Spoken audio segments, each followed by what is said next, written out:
پیسہ کمانا نہ چھوڑ دو, پہلے ہی مرے ہوئے لوگ ہیں اور مر جائیں گے. ایسا نہ ہو میری موٹیویشن سے آپ سمجھے پیسہ, غرب غریب لوگ ہیں, ملک کا بیڑا غرق ہو رہا ہے. لوگوں کے پاس پیسہ آئے گا تو ملک کو بھی فائدہ ہوگا. پیسہ کوشش کرو ڈالر میں کماؤ, پاکستانی کرنسی میں پیسہ کمانے کا زکات دینی چاہیے ایسے آدمی کو جو یعنی کرنسی میں پیسہ کما رہا ہے.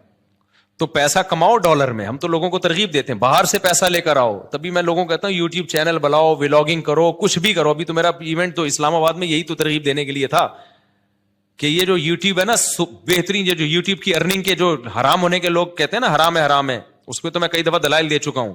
لوگ کہتے ہیں احتیاط والے پہلو پر عمل کریں, اگر حلال حرام میں بہتر. بھائی احتیاط والے پہلو پر اگر آپ عمل کر رہے ہو تو دوسری احتیاط چھوٹ رہی ہے. اب یہ جو یوٹیوب ہے, سوشل میڈیا ہے, یہ ریمیڈنس لانے کا ایک بہت بڑا ذریعہ ہے. اگر آپ اسی کو حرام قرار دے دیا, ایک تو خالص حرام ہے, وہ تو کبھی بھی حلال نہیں ہو سکتا, لیکن اگر گنجائش کا پہلو نکل رہا ہے تو لوگوں کو دینا چاہیے. اس لیے کہ ریمیڈنس جتنا زیادہ ملک میں ابھی آئے گا وہ یوٹیوب فیس بک کے ذریعے آئے گا. جتنا اس کے ذریعے آ رہا ہے کسی اور ذریعے سے نہیں آ رہا. اس سے آپ کا ملک تھوڑا سا تو اسٹیبل ہوگا نا, آپ کا کنٹری. اس پہ لوگ ہمیں کہتے ہیں اصل میں اپنے چینل ہے نا اس لیے یوٹیوب کی ارننگ حلال ہے. جب ہمارا چینل نہیں تھا تب ہم نے یوٹیوب کی ارننگ کو حلال ہونے کا فتویٰ دیا تھا 2014 میں. اس وقت تو ہمیں پتہ ہی نہیں تھا یوٹیوب چینل ہوتا کیا ہے. پتا تو اب بھی نہیں ہے کیونکہ ابھی بھی ہمارا چینل کسی اور نے بنایا ہے, لیکن اس وقت تو پتہ ہی نہیں تھا کہ اس میں کوئی سورس آف انکم بھی ہے, یہ کچھ بھی نہیں پتا تھا اس بارے میں. تو اس وقت ہم نے جائز ہونے کا فتویٰ اسی وجہ سے دیا تھا کہ بھائی اس میں دونوں پہلو نکل رہے ہیں, لیکن جائز ہونے والے پہلو کو ترجیح دی جائے گی. کیونکہ اصل جو یوٹیوب سے آپ کو ارننگ ملتی ہے وہ پروڈکٹ کو پروموٹ کرنے کی ملتی ہے. اس میں جو لڑکیاں آ رہی ہیں وہ ایک اضافی چیز ہے, پیسے اس کے نہیں مل رہے. جیسے موبائل کی دکان پہ آپ لڑکی کو بٹھا دو تو بٹھانا غلط کام ہے, آپ نے اگر خود بٹھایا ہو کسی اور نے بٹھایا تو وہ آپ کو گنا بھی نہیں ملے گا اس کا.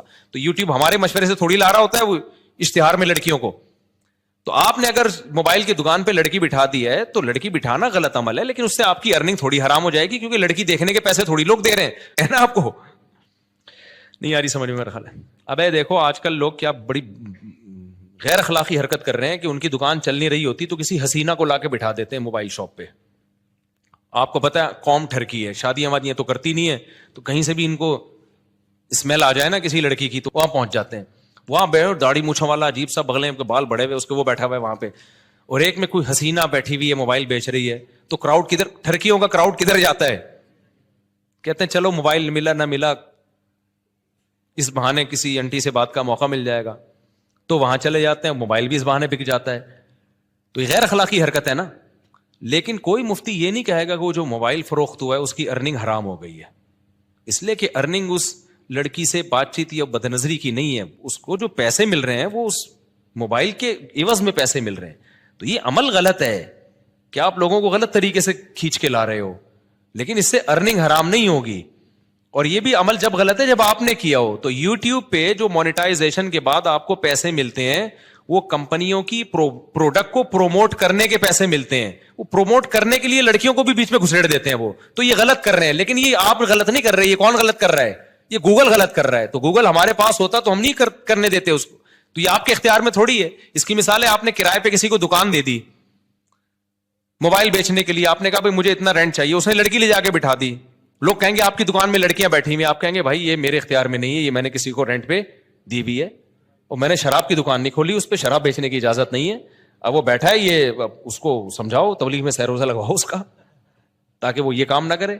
تو یہاں بھی ایسا ہی ہو رہا ہے. اس لیے مفتی کا کام ہوتا ہے, جو مفتیان کرام ہوتے ہیں ہر پہلو سے فتویٰ دو. ہمارے پاس 2013-14 میں یہ یوٹیوب کی مونیٹائزیشن کے سوالات آئے تھے. اس وقت علماء کا پینل بیٹھا تھا پورے ڈیٹیل کے. اس وقت ہمارا کوئی چینل نہیں تھا, نہ ہمارا ارادہ تھا, اور 2-3 سال کے بعد بھی لوگوں نے بتایا کہ چینل آپ مونیٹائز کر لیں. میں نے کہا چھوڑو یار, ہمیں کیا پیسہ کمانا ہے یوٹیوب, وہی ہمارے تو پراٹھے پورے ہو رہے ہیں. تو پھر بھی نہیں کیا ہم نے مونیٹائز. لوگ کما رہے تھے, ہم نے کمانے دیا ان کو. اس کے بعد پھر یہ جو ایڈمن ہے ہمارے یو ایس اے میں احمد طالب, انہوں نے 18 میں چینل بنایا, انہوں نے خود یہ مونیٹائزیشن کی ہے. مجھے تو مونیٹائزیشن کا لفظ ہی کئی دنوں کے بعد جا کے یاد ہوا تھا کہ یہ کیا ہوتا ہے. پھر پیسہ بھی انہی کے پاس جاتا ہے. انہوں نے کہا ہم نے وہ لوگ رکھنے, امپلائیز رکھنے چینل کو گرو کرنے کے لیے. تو اگر پھر بھی میں نے بھی بنایا ہو تو اس میں یہ الزام کہ چونکہ اپنے چینل مونیٹائز ہوئے ہوئے اس چکر میں انہوں نے مفتیوں نے حلال ہونے کا فتویٰ دیا, تو یہ بدگمانی ہے.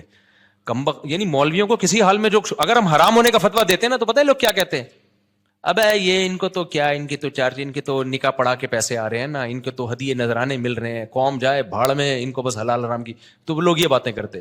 حلال ہونے کا فتویٰ دیا، اصل میں اپنے چینل کھل گئے ہیں نا ان لوگوں کے، اس لیے یہ کر رہے ہیں.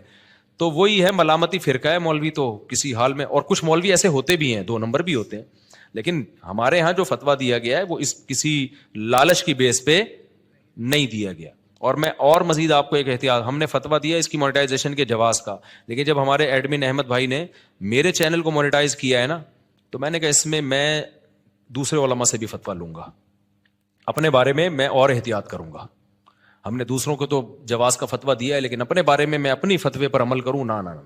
تو جو ایکسپرٹ مفتیان کرام ہیں، جو مجھ سے بھی زیادہ ایکسپرٹ ہیں، آدھا 1 گھنٹہ میں نے بیٹھ کے ان سے پھر اس پہ ڈسکشن کی ہے کہ بھئی اور بھی جتنے پہلوؤں کے لحاظ سے اس پہ غور کیا جا سکتا ہے. ایک اہم بات، ابھی جو ہم اسلام آباد میں گئے نا، ایک بڑے بڑے یوٹیوبرز آئے ہوئے تھے. ایک یوٹیوبر نے بڑی پیاری بات کی، ادھر ملیر کینٹ کے تھے وہ. انہوں نے کہا کہ یہ جو بھی پیسہ کمانے کی کوشش کرتا ہے نا، اور وہ چاہے کہ پہلے دن میں آ جائے گا، وہ کبھی بھی کامیاب نہیں ہوتا. آپ تسلی کے ساتھ، محنت کے ساتھ جو آپ کے اندر صلاحیت ہے وہ کرتے رہو. ہم میں سے ہر شخص 2 دن میں کروڑ پتی بننا چاہتا ہے، تو اس سے ڈپریشن کے علاوہ کچھ بھی حاصل نہیں ہوتا. جواری بن جاتے ہیں 2 دنوں میں کروڑ پتی، جوا کھیلنے والے، لیکن 2 دنوں میں پھر وہ بھکاری بھی بن جاتے ہیں. تو وہ جوئے والا طریقہ ہے، حلال طریقے سے ایسا بہت ہی کم ہوتا ہے.